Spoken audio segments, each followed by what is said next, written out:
안녕하십니까. 유니콘 정책자금연구소 소장 김인학입니다. 반갑습니다. 오늘은 청년 창업 준비 예비 창업자에 대해서 말씀드리겠습니다. 예비 창업자의 대부분은 생계형 창업입니다. 생계형 창업은 위험합니다.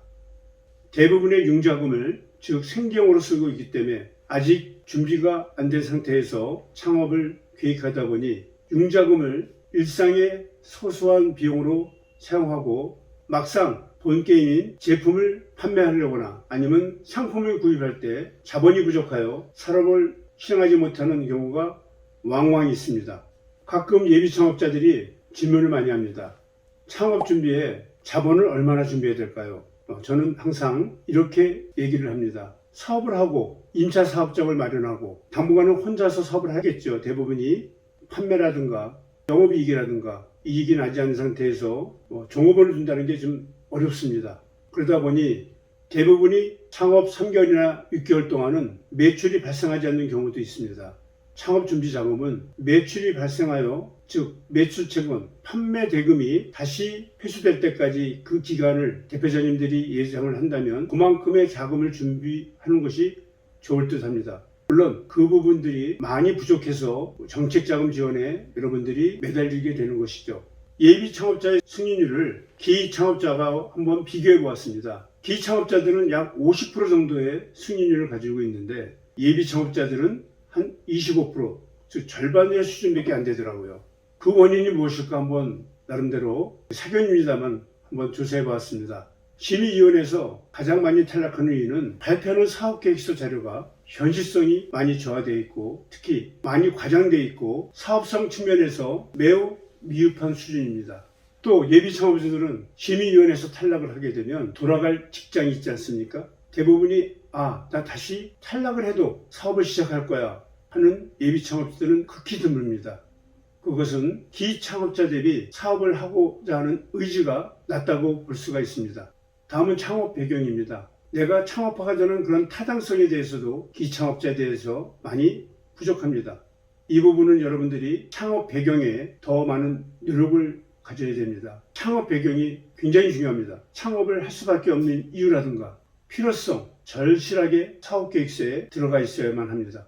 또 예비 창업자들이 가장 부족한 것은 내가 만들려고 하는 것이 제품이든 상품이든 아이디어든 기술이든 어디에 판매하는지가 아직 특정되지 않았다는 겁니다.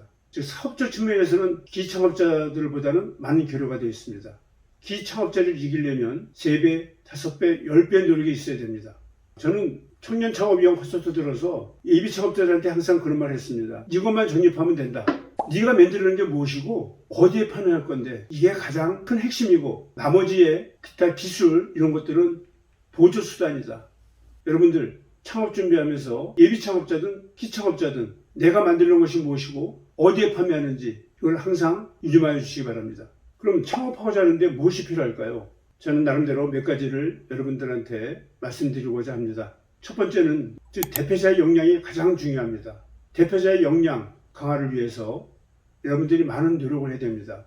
기창업자 대비 부족한 부분이나 이미 시장에 진입했던 많은 선배들보다 여러분들은 너무 많이 부족합니다. 이런 부족한 부분을 내가 어떤 부분으로 보완할 건지를 유념하셔야 됩니다. 즉 창업 준비 노력에서 기창업자와 경쟁에서 우위를 점할 수 있는 노력이 필요를 합니다. 우리는 우리가 하는 일에 항상 긍정적으로만 볼 수밖에 없습니다. 그렇지만 사업은 하나의 전쟁이나 마찬가지입니다. 여러분들이 사업계획서를 작성하실 때는 항상 보수적인 측면에서 잘 될 거라는 희망적인 것보다는 잘 되기 위해서 나는 어떻게 해야 되는지 부족한 면을 채워야 되는지를 항상 고민해야 됩니다. 매출 발생 전략에 대해서 말씀드리겠습니다. 어떠한 예비 창업자들은 사업자 등록을 내고 그 아이디어를 즉 제품, 기술, 상품 여러 가지가 있겠죠. 이거를 바로 시작하는 분들이 계십니다만 저는 항상 승인을 받고 사업이 시작하면 바로 단기간 내에 제품이든 상품이든 기술을 완성시켜 즉 판매할 수 있는, 팔 수 있는 준비를 해야 된다고 생각합니다. 그 기간을 줄일수록 여러분들은 시장 진입에 성공할 수가 있습니다.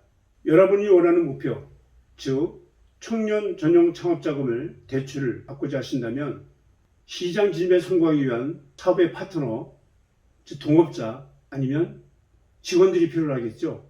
어떤 융자를 받거나 보증을 받거나 이럴 때는 정책적인 방향과 일치를 해야 됩니다. 2021년도 정책 방향은 고용 창출, 수출, 시설 투자입니다.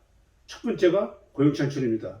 여러분들이 사업계에서 발표 고용 창출에 대한 계획을 실현 가능성을 제시하지 못한다면 국가에서 청년 창업자들에 대한 지원이 낮아지겠죠. 여러분은 항상 국가의 정책 방향이 뭔지를 일단 유념해 두고 사업의 성공을 위해서 고용 창출에 대한 방향을 제시해 주어야 됩니다. 그래야 여러분이 원하는 사업 성공을 위한 융자금을 받을 수가 있습니다. 또 예비 창업자들은 시장에 진입하고자 하는 시장의 규모를 파는 게 가장 중요합니다. 내가 진입하는 시장의 규모는 얼마 정도의 시장 형성이 되어 있는지, 너무 작은 시장 규모는 들어가지 않는 것이 좋겠죠. 예비 창업자들이 들어가는 시장이 어떤 것은 수십조 원이 될 수가 있겠고요. 어떤 것은 10억 원 이하의 작은 시장일 수가 있습니다. 여러분들이라면 어느 쪽을 선택하시겠습니까? 많은 시장에서 나의 꿈을 펼쳐보이겠습니까?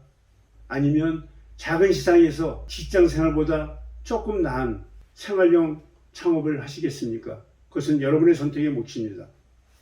예비 창업자들한테 저는 더불어서 이런 말씀을 드립니다. 여러분들, 우리가 모든 걸 다 경험할 수는 없습니다. 그렇지만 우리 국가에서 인정하는 기관들이 있죠. 창업진흥원, 표준협회, 중소기업진흥원단의 중소기업연수원 등에는 아주 좋은 프로그램의 온라인 교육들이 있습니다. 여러분들이 창업 준비를 하면서 짜투리 시간을 활용해서 온라인 교육을 통해서 재무회계, 마케팅, 여러 가지 사업에 도움이 되는 그런 교육을 온라인 통해서 습득한다면 사업 성공에 한 발짝 더 다가갈 수 있다고 생각이 됩니다.